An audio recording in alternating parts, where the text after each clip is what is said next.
When you grow up in a poor area, you don't have the same chances as other people do.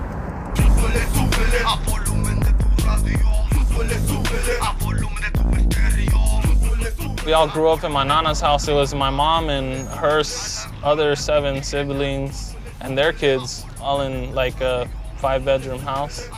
It was really crazy. My dad was never around because he like totally just booked on us.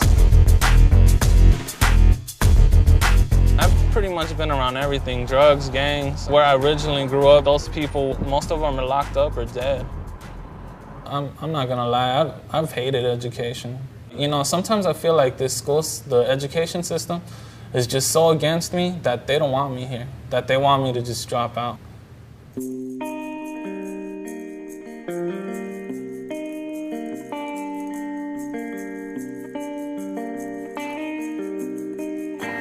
What I notice, especially in regular history classes, is students who really just don't give a shit about what they're studying historically. I mean, their relationship to learning is just kind of dysfunctional in general. And it's not of a particular ethnicity, but they are lazy. They are unengaged. They really are. Learning has just become irrelevant to their lives completely. They're just damaged. They're culturally damaged. So step 1 is to identify the problem. Now I think the way that you've cast kids is so funny, because if you read the literature historically, it's exactly the way it talked about you when you were a kid. Right? It's exactly the way they talked about me when I was a kid.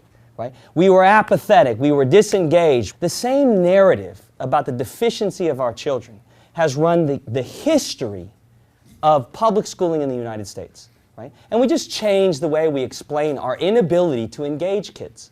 Right? There's nothing wrong with kids. I've never met a kid with a dysfunctional relationship to learning. I've met a lot of kids with a dysfunctional relationship to school.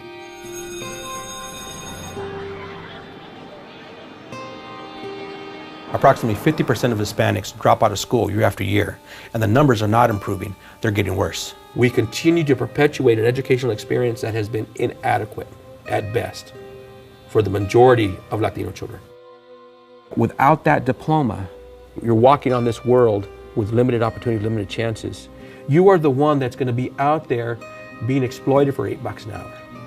They're using second grade children of color data to determine what number of prisons they're going to need in the future. So the idea that we are still losing these huge number of kids is appalling. And this problem has aggravated over 4 generations.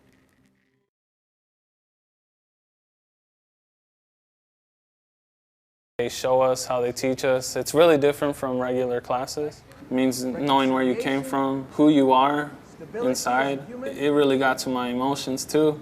From there, you have this precious knowledge. What do you need to do? Take action. Huitzilopochtli. Positive action. When someone's being made fun of, don't sit there and be quiet. Take positive action. Raul, that was messed up, man. You shouldn't be saying that. I'm not cool with that. Through reflection, reconciliation, stability as a human, action, a new world, a new person. If you can narrow down what we advocate for, it's the idea of love. It's not simply a love for myself, but the love for those around me. How can I change the world for the better? And what this idea of social justice pedagogy asks us to do is to seek the root of the truth. And in that truth, there is greater justice. European Americans make up 70% of the US population, right? What percentage do you think they're doing time? 30? 31%. I teach American government with a social justice perspective. This class is based on critical thinking. Students are often taught to read the word, and Paulo Freire said, you have to teach students to read the world. And in order to make change, you have to look at the structure, the institution. African Americans make up 12% of the population, right? Yet they make up what percent of the jail population? 40. 41%. Wow. There is a bias in this system. Now, Can we create change with the system? Yes, we can. What they started teaching us was so interesting. I just could not stop thinking about it. I would go home with articles and I would just read them over and over again. So now that I'm learning more, you know, it's becoming more important to me. I started getting A's and B's. They passed. My class is the literature component, and it's called Latino literature. Why do we think this is a church? Why do you think this is a Catholic church, just from the cover? Because it looks like it's like in Mexico. A church in Mexico. Southwest, even better. This looks like home. Right? This looks like where you from. It's a Chicano novel, right? I just want to give you a little taste of what you're in. You are in a world called magical realism. Okay, and it is a little bit different than fantasy. Because, you know, when you go to Lord of the Rings, everything's magical. When you go to Wizard of Oz, everything's magical. But in here, it's like, I got dumped by my novio, and now my sister is flying to the top of the roof. Now, why does that make sense for our gente? Why did it make sense that Latin America was the place where this happens? I think it's something really big for me because I had the opportunity with Raza Studies to understand my cultura. You have a big reading to do. I was always the quiet girl in the back that like, I don't want to talk. I don't know what this is about. I'm scared to talk. One of the Mexicans sitting in the back, just sitting there, well, he tends to teach us how to like express ourselves so we could have that confidence. The topics are environment, economic, and dehumanization. Analyze it as a group and see why we put it in that. Ever since she studied these Raza study classes, oh my God, it's made such big of a change. Her junior year, when she started those classes, it just completely changed. She was not an empowered Chicana of the 21st century. She walked in here. And she certainly is now. Cool? Does that make some sense? What's this? Oh, is that for their thing? Oh, that's cool. With the tough kids, the ones with the thicker shells, you honor that they come to your classroom. And I know a lot of teachers are hesitant to use the word fun or entertaining, but I'm sorry. I'm going to use the gifts that I have, and if I can make them laugh, I'm going to make them laugh. Some say the blacker the berry, the sweeter the juice. I say the darker the flesh, the deeper the roots. Juice and roots are not true, is not true rhyme. The slant rhyme allows you to have more freedom because back in the day when hip hop was starting, it was all true rhyme, right? It's like, you know, like we be cool, we go to school, we're gonna go swim in the pool. You know, all that Fat Boys kind of stuff. Yeah, it was like that. Wasn't it like that? It was like that. It was pretty cheesy. I mean, really, how many teachers do you meet like that? So then, yeah, it's like tricky and stuff, right? Just to have them like down and like dancing in class and like throwing jokes and making fun of you, you start getting used to it. You're like, okay, this is him, this is his personality. You know, he does this so he can connect with you on a level. That way you guys can just... I just feel comfortable here, you know. It's like a second home, I guess you could say. I mean, I hate it when I can't be here.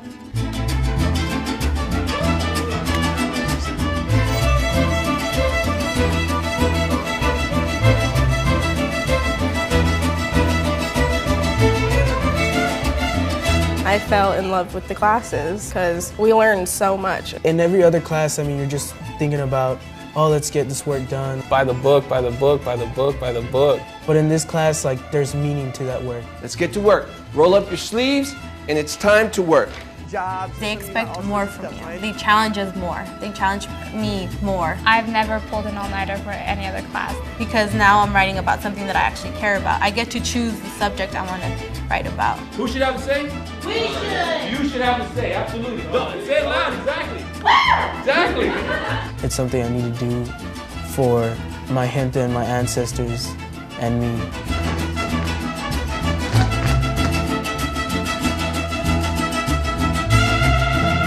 Are schools part of the community or is the community part of the school? We choose the latter. Our communities need to be part of the school. My colleagues and I, we're like a family. And then our students, as they come through, are very much like a family. So if they're family, then obviously your family. Hey, what's up? How are you doing? Good, good, good, good. I'm glad you made it. Is everyone else here? You want to meet my mom? Yeah, sure. Love to meet your mom. Yeah. You're his favorite teacher. Oh, is that right? Yeah. Well, I appreciate that. I appreciate that. He has nothing but very good things to say about you. Well, thank you. He you know, talks nonstop. Is that right? Parent told me, she says, Doc, you know what? In the previous 11 years of my son's education, never did he come home and talk to me about what he was learning in school. I can't get him to shut up about this stuff.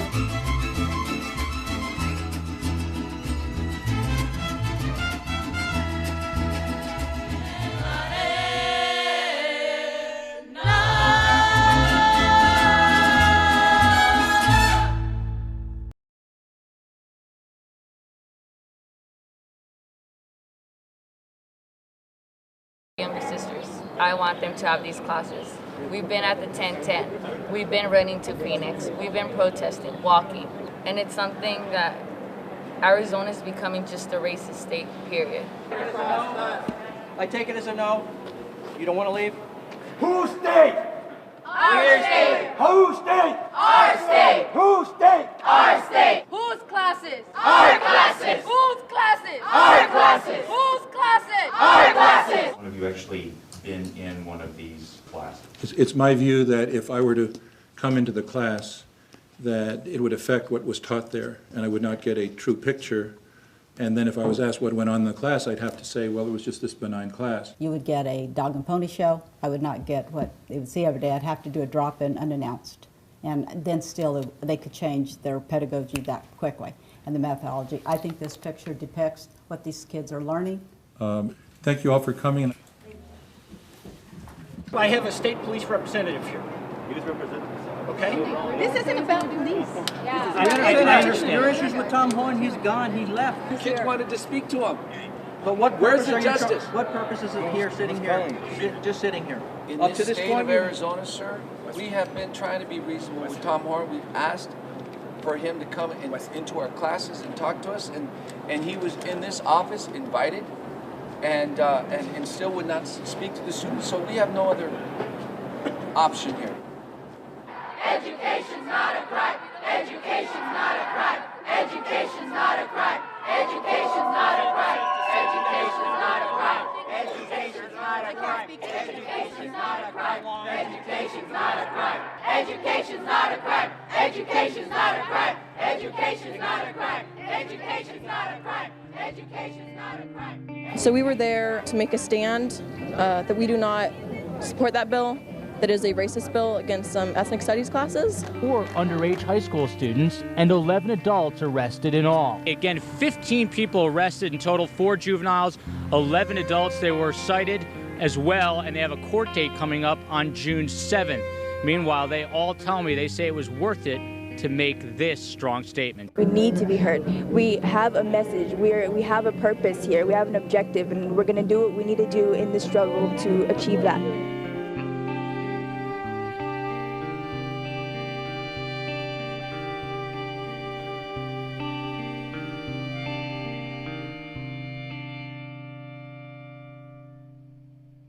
I think your struggle as a human being to be a good human being has begun, and I will always hold you to that. Always look in the mirror. Look at your heart. Know your heart. Have Quetzalcoatl, that precious knowledge of who you are as a human being. So, today's kind of hard, but it's a beautiful thing too, because I'm so proud of you. So that's like a lot of the emotions. It's just a ton of pride.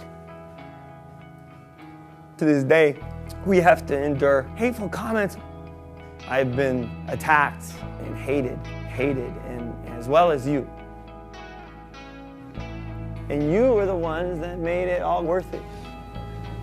Thank you for being, the maestro in this class, and like mentoring us and just being, that father figure to some of us. And I do have a father and mother. I have my parents, but they don't understand me.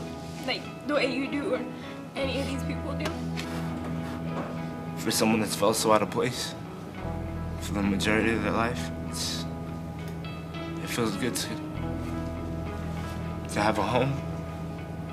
You guys are the people who inspire me to try to be better. Thank you guys for everything. The struggle hasn't ended, and it will never end. But it will continue because of us, our generation. When they try to take these classes away, it's something impossible. I want my little sisters to be able to come to this class and feel like I felt. They can't take it away. They can't.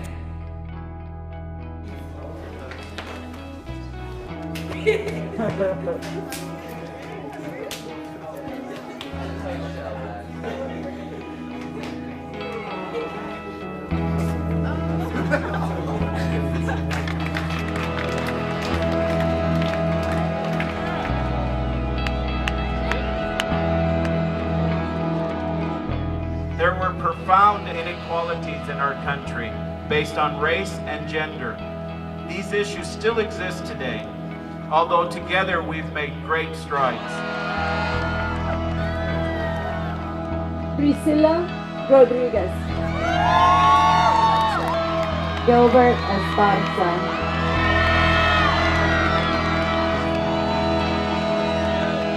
Crystal Paola Enriquez.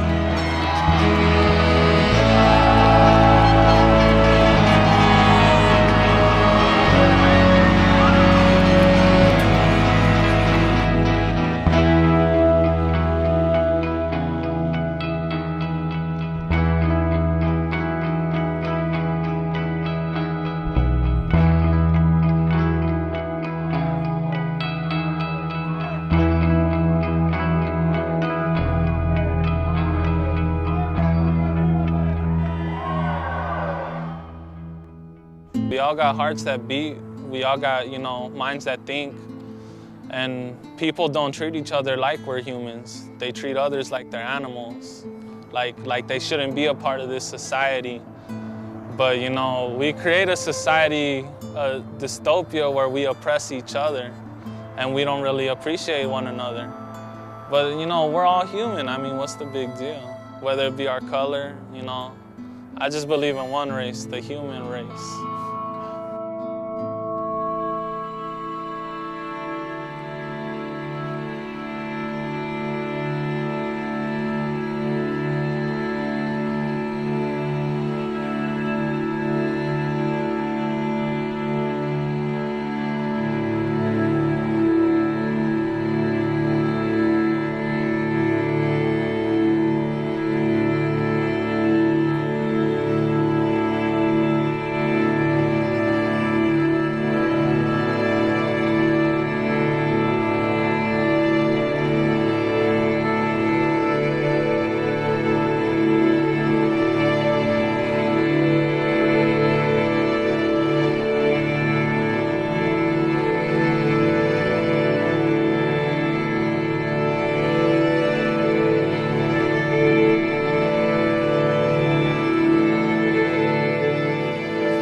Precious and beautiful knowledge.